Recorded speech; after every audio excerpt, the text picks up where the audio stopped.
Happy Valentine's Day, YouTube friends and family. Now I realize you're going to be seeing this the day after Valentine's Day, but I'm actually filming this on Valentine's Day because, ignore the cat on the countertop, y'all, it never ends. I'm actually having a Galentine's Day with my bestie. We are going to be making some cornbread and honey scented candles. She's not made candles before, and so I asked her, what do you want to be on my video? And she said, well, yes. So stay tuned for later in the video. But I have to tell you all, I'm always late to the party on viral things, y'all. I happened to be watching a YouTube video, and this person was making and talking about the viral Cheddar Bay biscuit chicken casserole. I'll get it all out. So I was like, well, I must make that. And what I've learned is there's 1,000 different ways to make it. Some people, well, and actually I think the original recipe called for rotisserie chicken. I've seen people make it with Kentucky Fried Chicken, including the crispy crust, which would not be my jam. I don't like skin. That's what I don't like about it. But this one I found is from Boom Haven Farms, and I'll be sure to leave a link in the description box. I've seen crock-pot versions. I've seen versions that mimic the Red Lobster Cheddar Bay biscuit recipe, but I did buy a non-past its best by date mix in honor of Galentine's Day. So this particular recipe is called Viral Chicken Cobbler Recipe with Red Lobster Biscuit Mix. And this makes a lot. And upcoming, I have a friend that's going to be having some surgery, and I want to prepare some meals ahead for their family. So I've been thinking along the casserole, etc. route. And I think this would be a good one. Now, what I will tell you is I've not made it before. I'm sure it'll be delicious. I'm not sure how well it's going to freeze. And I was going to make it ahead and just have it ready to go in the oven. But because there's leavening or rising agent in the biscuit recipe, or in the biscuit mix, I should say, I'm afraid it'll go, and I don't want that. So y'all are going to have to stay tuned. It'll just be a second for you. I have everything printed out, and yeah, my kitchen has all the things everywhere, and you may be like, aren't you having company? Well, yes, but that's what happens when you're going to make candles, and I didn't want to have to be running around digging out all the stuff at the last minute. So it is about 7:15, so I have a couple hours yet. I'm going to rest my back, and we are going to get started. Probably making the candles first, and then somewhere in there I'll stop. This is super quick to put together. The prep time says 15 minutes. Yesterday, I didn't tell you this, I decided not to do the rotisserie chicken. If you were with me on my Aldi shopping haul, I had purchased chicken thighs.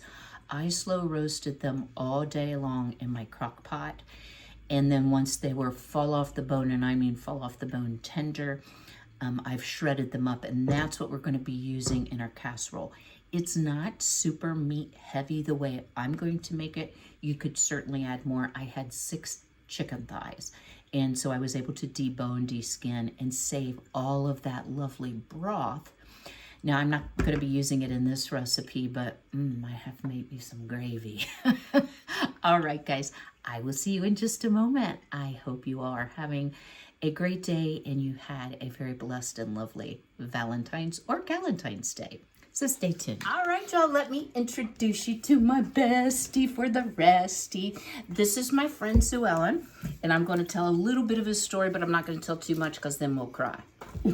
So we actually became acquainted in kindergarten, which was just a few years ago, you know, because we're still so young. And we went to the same church, and our parents were best friends through the year, traveled together, constantly ate out together. They also would go to, I don't know what it's called in every state, Homerama. So the new houses being built, they would go to that. We went to different schools after kindergarten up to high school. And then we both were going to a Christian school. And then Sue Ellen was in my wedding. And I remember when her baby, who's not a baby anymore, was born. Mm-hmm. And, you know, as friends do, not because of any falling out, we just kind of lost touch. And y'all have been with me when I went to help with my aunt's estate sale. And she lives nearby where my aunt lived. And she and her son showed up, and we just had the best visit, and it's been the best thing ever. We feel like the Lord brought us back together. So we decided we should have a Galentine's Day today, like I mentioned in the intro. So, gosh, what's it been? 2 or 3 weeks ago, we went to the thrift place, my mother's place. 2 weeks ago. 2 weeks ago. Yeah. Well, we walk in, and it smells amazing in there, guys. And I'm not advocating these candles or sponsored. So it's by the Elida Company. And the scent, which is fabulous, is called Cornbread and Honey. Well, I don't know if I can do this so y'all can see. Can y'all see how much is still clinging to the jar and the wax is down here? So being a candle maker and a critic as I am, I was like, well, these candles are, and they're not crap. They really aren't. What I think is, with my candle making experience, the wick isn't broad enough, thick enough to subsequently heat up the jar. So I was like, well, we can make those. Really? So I got online, and y'all, I ordered this from Wholesale Supplies Plus, like I do my soap products. This used to be called Just Scent, and I bought a lot of products from them, and Wholesale Supplies Plus brought them out. So this is actually called Cornbread Muffins, and I can link these products in the description box below. But it said cornbread and honey, and I've smelled the two, and if anything, oh, did I let you smell this? Ooh, I love it. I think this one smells a little better. It does. It's got a little different I was twist. Like, well, we must make these. So whenever you use, and we're going to do them in pints, you have 2 options. And you've all probably seen my candle making videos, but we're going to go through it anyway. So you can use what's called a cotton wick. So a wick that looks like this, and then it has the metal on the bottom that you stick to the jar with the little sticky tab. Or, and guys, these I just got from Amazon, and they are my absolute favorite. If you've never tried them, they're amazing. The wood wicks. And all this dye on here, excuse me, still have the hiccups, is candle making dye. So they're very thin, and they come with these little metal stands that stay in the jar. And when you burn the candle, it crackles. I happen to know, so when you're buying wicks or wood wicks or whatsoever, you need to make sure that it's appropriate for the type of wax, and we're going to be using soy wax, but also the diameter of your vessel. So do you need to use 1, 2, 3? Do you need a thicker wick? So these are just perfect for our pint jars. So that's what, oops, I kind of ruined that one. Oh well. That's what we're going to be using. So let me reposition the camera, get everything ready, and we're going to start. I'll share the recipe that I'm going to use. It's not really a recipe, but the proportions that I'm going to use of wax to fragrance oil. And we're going to make us some cornbread candles. There you go. All right, guys, stay tuned. All right, so over here we have our digital scale. And I've set on our melting pot, and you can use an old coffee can. Okay. Just know that whatever you decide to use for wax, you can't ever use for anything else. Okay. Or I would recommend that. It's kind of like when I had honeybees and I would melt down the wax to purify it. Oh my word, it made the biggest mess. So the ratio that I use for 2 jars is 24 ounces, and I'm using what's called Rustic Essential brand, and I am using soy wax. And advantages of soy wax: it burns cleaner, it has less soot and smoke, it's less expensive than some of the blends or the paraffin wax, and it doesn't burn as hot. Those are, I think, the biggest advantages. I like the flakes because they're a lot easier to melt. So I'm just watching the scale till it gets up to 22 ounces. The fun part's pouring them. Yeah, really. I bet. So we're almost there. So how long does it take to actually get that to the melted stage where you're ready? Not when it's flaked like this, surprisingly not very long. Like, Good. I mean, this is like 22.5 ounces. So this is what it looks like, y'all. I'm putting it into a pan on the stove. I'm gonna do 2 at a time, if that's all right, because we need all the candies. That's right. Y'all, I know I'm not at a very good angle. Okay, there we go. And if you notice, do you notice our outfits? Yes. My hands are Galentine's freezing Day. cold. Yes, it's Galentine's. So we did sort of pre-plan our outfits because you know how girlies are. We gotta have the right clothes to go with the occasion. That's right. And neither one of us go out much, so we don't dress up much. Nope. Yesterday, Sue Ellen was telling me about a high-end consignment shop, and I was like, oh yeah, we gotta go. And then I'm thinking, because I need high-end clothes for gardening and chicken chores. But you know what? Who doesn't like to look nice? And I bet you they have good stuff for, like exercising that would work just fine. They do. They have a lot. We like our clothes. Oh, yeah. Okay. So that's all there is to it. I'm going to just swing you around. Don't get dizzy. Don't get dizzy. So I'm just putting it on the stove like this. I have separate spoons for everything. Oops, I swung you too far. And I'll just stir this periodically. But as you see, we've already... Oh, no, you can't see. It's already melted quite a bit. So it's pretty quick. I do have the burners on high. So what I'll do is I'll bring these both to liquid stage. We'll set them aside. And here's something that people make mistakes when they make their candles. You need to let the wax cool down to 140 degrees before you add the fragrance oil. I've already showed you what we're going to use. Based on the type of wax, for 22 ounces, we need 2.75 to 3 ounces of fragrance oil. If you use too much fragrance oil, it will simply pool at the top of your candle and your candle will spit. So I'll pause here and I'll bring you back when we're ready to measure and add fragrance oil. Got to talking. And thankfully we thought to check this. So our wax, I just use a digital thermometer. Well, I pointed at the wrong thing. So it's about 140. So this is so hard, right? I'm going to let you do it and I'm going to let you pour it because, yeah, I don't want to be bossy. So wait, let me put the fragrance oil in.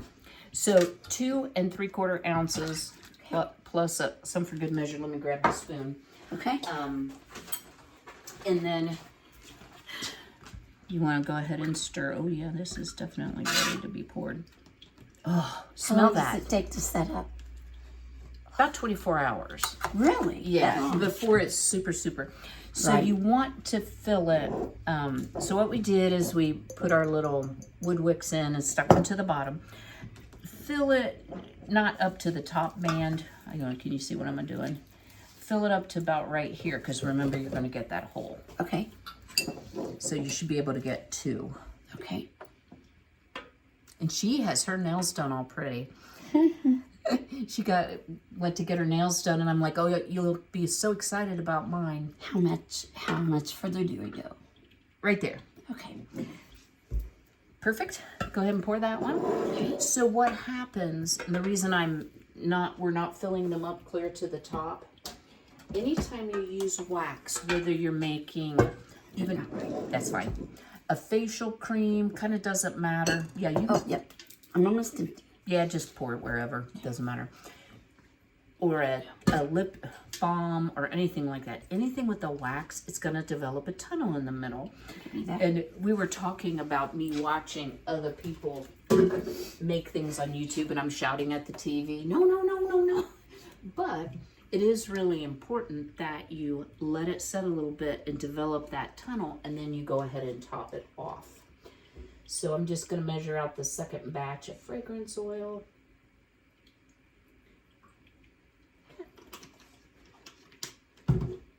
Dump her in. Now you could also, we decided we didn't want color. Color is very messy, but there is a specific colorant. It usually comes like this. And let me tell you what, it stains everything it comes in contact with, like my countertop. You can pour. Okay. Just leave enough so we can top them off, or we can melt some more wax if we have to. Okay. And then one of the key pieces, and you don't have to have these special little thingamabobbers, but it does help. These little metal wick holders, really important when you're using a cotton wick. We're using wood, but if I didn't leave. that's all right, we'll just melt a little bit more. If you, oh, you can't see what I'm doing. If you balance the wick right in the center, if you've ever had a candle that you open it and the wick's like that, That's why. that's why, because they didn't use a wick holder. I've seen people like put it between two chopsticks. I've never had luck with that. They just roll off. Yeah, that's what I was thinking too. And sometimes to see, I've straightened that one right up. Sometimes the best laid plans, you still somehow end up with them sideways or not perfectly in the center. So this can really correct a lot of problems. So, oh, y'all couldn't see a thing that we did here. So there we have our 4 slightly urine colored Really? candles, but these are going to dry to like or harden to like a milky white. So we're gonna let these set up for a little bit. We're gonna do some girl things, and then I'll bring you back and show you the divot. We'll top them off. I'll talk about trimming them and how to maintain the candle. And then we're gonna get to making some din-din, because we're gonna have a very special meal, as I shared earlier.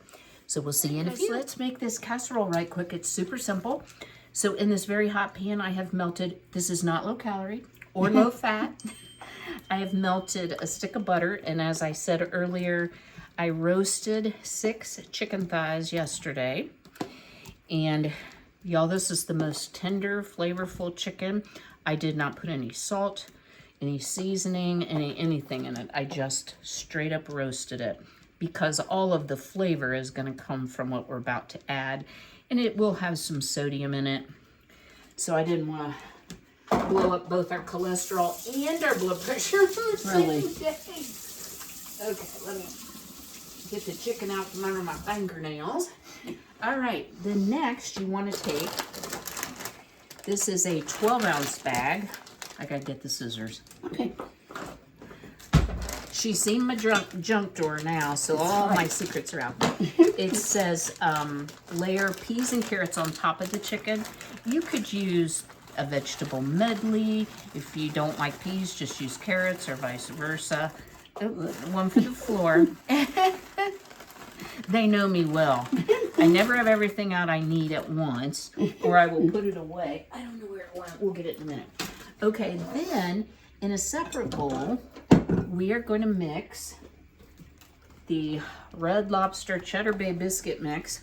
Oh, can you grab the milk out of the refrigerator? See, I got to put her to work now. Okay. She's a guest, but she has to help. Okay. Should be right on the top shelf. Oh, right? No, No, the the one cow's behind it? milk, if you don't mind. The one behind it. Yeah, the white Got it. container. It says mix Cheddar Bay biscuit mix, and then it comes with the seasoning packet. That's all the goodness, like garlic and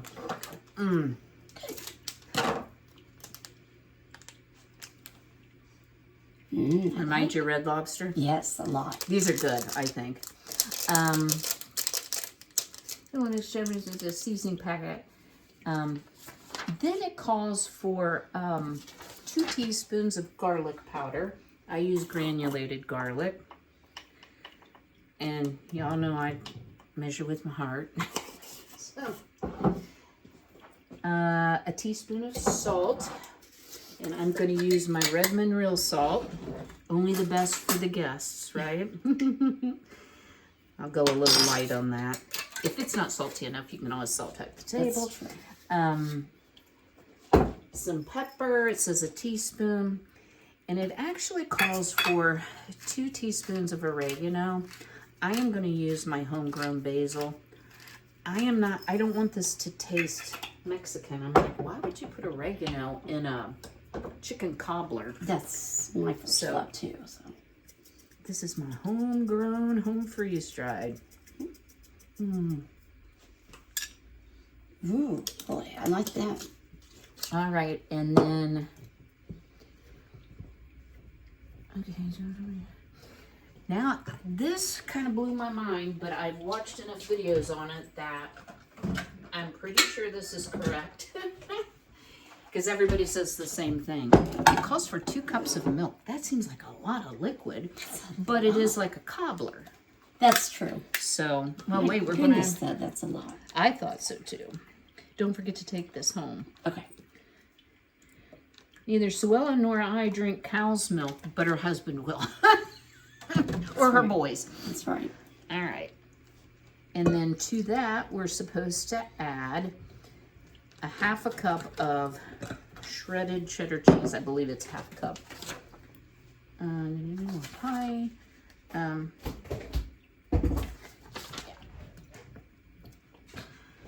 So when you think about making a fruit cobbler, I think this is a lot like making a fruit cobbler, where when you start mixing it, you're like, oh Lord, that looks really, really runny, but it's not. So our candles are setting up. We haven't topped them off yet because they haven't set up enough. So I just want to mix this till I get the lumpies out. Thank you.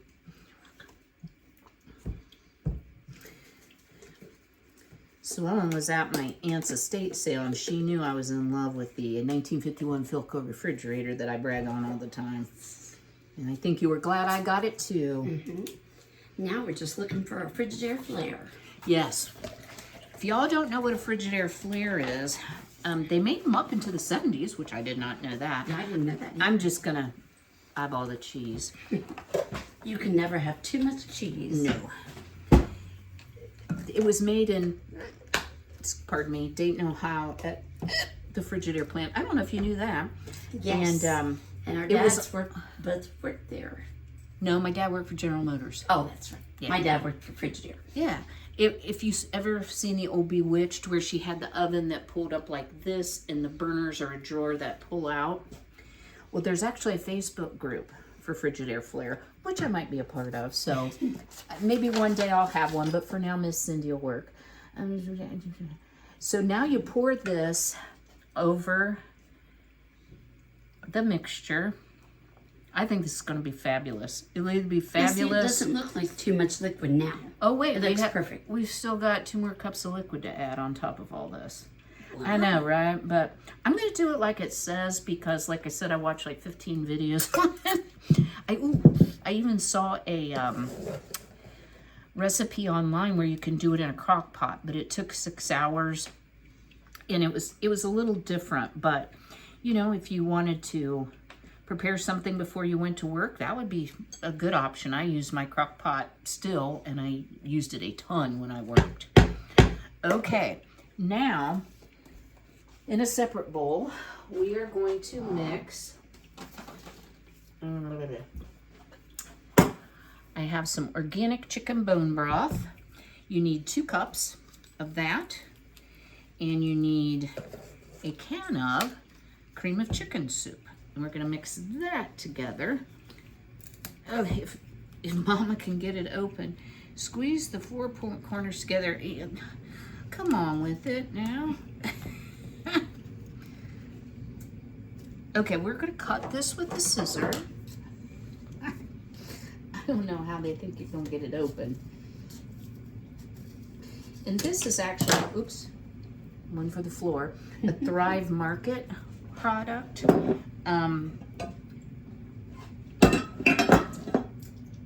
Even though I do make my own, I baptized myself, my own chicken broth. This was on sale, and I had purchased it a couple months ago. Can't take me anywhere. And I've used some of it in different soups. It is good. It is very good. So if you don't happen to have any on hand on your shelf or whatsoever, it's nice that you can have some of this in the little cartons. I also like that it's 2 cups because I usually can my broth in 4 cups. And so that is kind of a note for next year for me. I need to do some smaller, like more pints of broth. Because if you're just making rice or a stuffing or something like that, you know, then you have 2 cups left over that you don't know quite what to do with. So find the smallest spoon you can. Okay, let me grab a different spatula. Okay. So the chicken girls are out playing, living their best life. And if y'all notice over there, yeah, I got some eggs. I've been getting, averaging about 2 a day. So I'm very happy about that. Miss Violet's never been a good layer, so she lays, in season she'll lay an egg a week maybe, if she feels like it. So that's another reason that I decided I'm gonna add to my flock a little bit in May. Okay. This says, this creates a creamy sauce that will make your casserole extra comforting, because who doesn't need comfort? It says it's important that you don't stir anything in the dish together because it will goof up the biscuit to creamy comfort ratio. But it kind of makes sense. A cobbler, you don't stir together when you pour over your crust type mix. That's kind of lumpy, but I think it is okay. I could maybe dirty a few more dishes. Okay, so. That has got to be the largest measuring cup I've ever seen. This is a Pampered Chef. Wow. It's an 8 cupper. Wow. And I really like it when I'm canning particularly, because you know, if you're making a jam or jelly or an applesauce, sometimes you need 6-8 cups of sugar, so it's an easy way to measure. Now, you're supposed to put cheese on the top. Hello, what do I do with the cheese? Right here. In my world.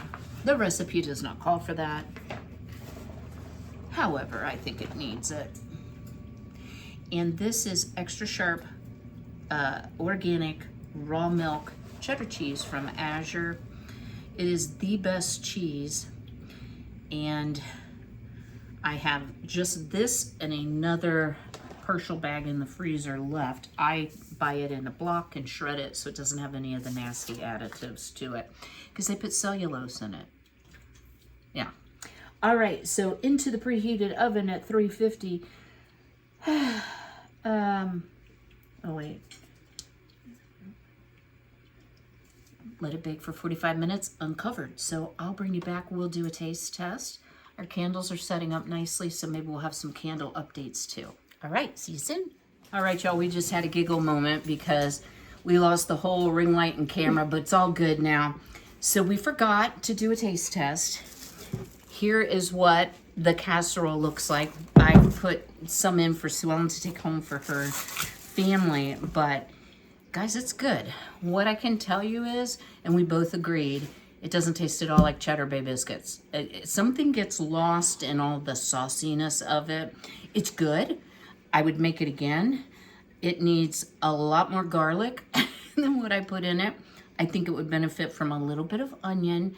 And if I were doing it, I would put 2 Cheddar Bay biscuits on top, and I would spoon them out and put the little flavor packet on top if you're looking for that Red Lobster experience. So thank you for coming along with us today. We're not done with our Galentines, but this is the end of the video.